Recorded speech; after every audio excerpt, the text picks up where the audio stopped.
Surya skincare lokal diterpa skandal. Diketahui nama Reza Gladys dan Sheila Saukia menjadi sorotan tajam.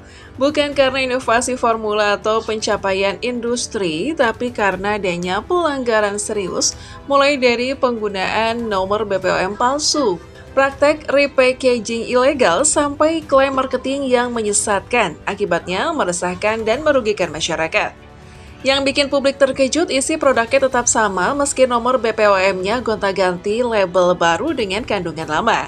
Bukan rumor semata, hal ini dilengkapi bukti visual dan beragam keluhan nyata dari konsumen. Bukannya minta maaf dan memberi klarifikasi secara transparan, Reza Gladys justru sibuk membuat laporan, seperti yang terjadi terhadap Nikita Mirzani. Tidak ditemukannya titik terang atau tidak ada tindakan tegas dari pihak BPOM, salah seorang DPD RI Ode Umar Bonte kini mengambil langkah tegas dengan mengirim surat kepada Presiden RI Prabowo Subianto untuk memberikan perlindungan hukum kepada Nikita Mirzani dan segera membebaskannya. Sebagai anggota DPD RI tentu saya akan menyiapkan satu langkah yang tepat untuk memberikan bantuan hukum kepada Nikita Mirzani. Insya Allah dalam waktu dekat saya akan bersurat kepada Bapak Presiden untuk memberikan perlindungan hukum terhadap Nikita Mirzani. Kenapa? Karena dalam persidangan ini banyak hal yang kami temukan adanya suatu peristiwa hukum atau suatu proses hukum yang kami nilai kurang adil atau kurang berjalan dengan baik.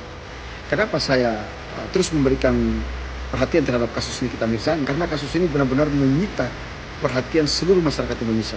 Dari anak-anak, mahasiswa, pelajar, ibu-ibu, semuanya, jutaan masyarakat Indonesia benar-benar memantau dan benar-benar menyimak proses peradilan yang sedang menimpa Nikita Mirzani.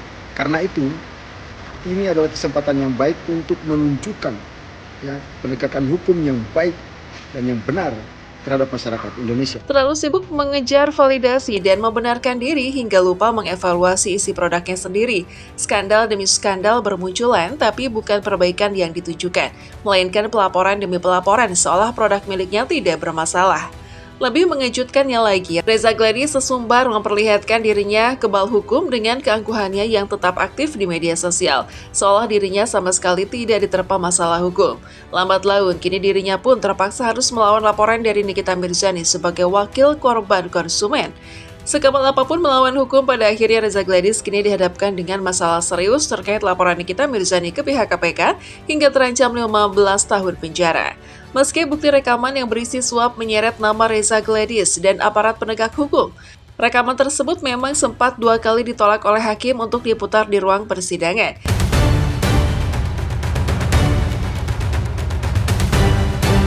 Alih-alih menyerah, bungkamnya Nikita Mirzani justru tiba-tiba sampai ditahan KPK atas dugaan tindak pidana korupsi atau adanya tindakan suap terhadap aparat penegak hukum. Terlebih, sosok suara yang ada dalam rekaman tersebut oleh KPK telah diketahui dan dikantongi identitas lengkapnya. Hal ini turut dikomentari oleh salah seorang pengacara, Niko Kili-Kili, yang sangat mengapresiasi keberanian seorang Nikita. Terlebih, penasihat hukum Nikita yang telah resmi melaporkan Reza Gladys ke pihak KPK terkait adanya suap terhadap aparat penegak hukum. Ya, saya lihat bahwa kemarin itu semakin seru ya. Nikita Mirzani dengan Reza Gladys, di mana saat ini dari tim penasihat hukum Nikita Mirzani juga sedang melaporkan tentang pemotretan tanpa izin ya, rekaman tanpa izin, rekaman suara tanpa izin, dan itu sangat berbahaya sekali itu, karena ancamannya itu 15 tahun penjara. Pasal 31 Undang-Undang ITE, pasal 40, pasal 47 Undang-Undang ITE 15 tahun hukuman penjara kalau itu betul-betul terbukti.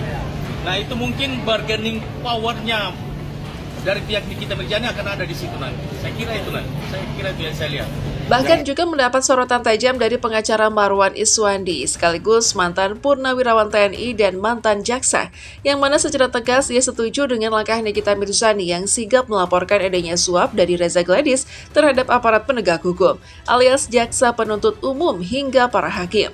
Marwan Iswandi katakan dalam kasus Nikita Mirzani tersebut memang ditemukan banyak kejanggalan yang mana pelapor dan aparat penegak hukum atau jaksa dan hakim terlihat jelas sengaja mengkriminalisasi Nikita Mirzani. Profesional. saya melihat di dalam pengalaman ini ya, memang saya melihat dari dalam persidangan ini, saya melihat banyak kejanggalan terhadap perkara ini. Nah ini saya lihat banyak kejanggalan. Nah makanya saya bilang, kalau ada yang kejanggalan ini, penasihat hukumnya Nikita Mirzani laporkan kejanggalan itu. Kalau untuk jaksa, laporkan ke komisi kejaksaan. Begitu juga hakim. Kalau hakimnya tidak fair di dalam melakukan persidangan ini, mungkin berat sebelah dianggap oleh penasihat hukumnya. Laporkan ke KY. Kode etiknya laporkan juga ke Badan Pengawas Hakim di bawah naungan Mahkamah Agung. Nyarisnya lagi, tak sekedar skandal para mafia skincare yang saat ini marak jadi sorotan, sikap jaksa dan hakim dalam kasus Nikita Mirzani ini justru jadi nyinyiran warganet. Dan dinilai tontonan lelucon bagi halayak umum sebab dari banyaknya media yang memperlihatkan jalannya persidangan tersebut, salah satu hakim justru keenakan tidur dan seketika bangun memberikan keputusan. Begitu juga dengan jaksa yang bebas main handphone dan semena-mena merekam Nikita Mirzani yang jelas-jelas melanggar kode etik. Jangan heran jika kini banyak suara desakan terhadap Presiden RI dan Mahkamah Agung agar tegas segera mencopot jabatan mereka.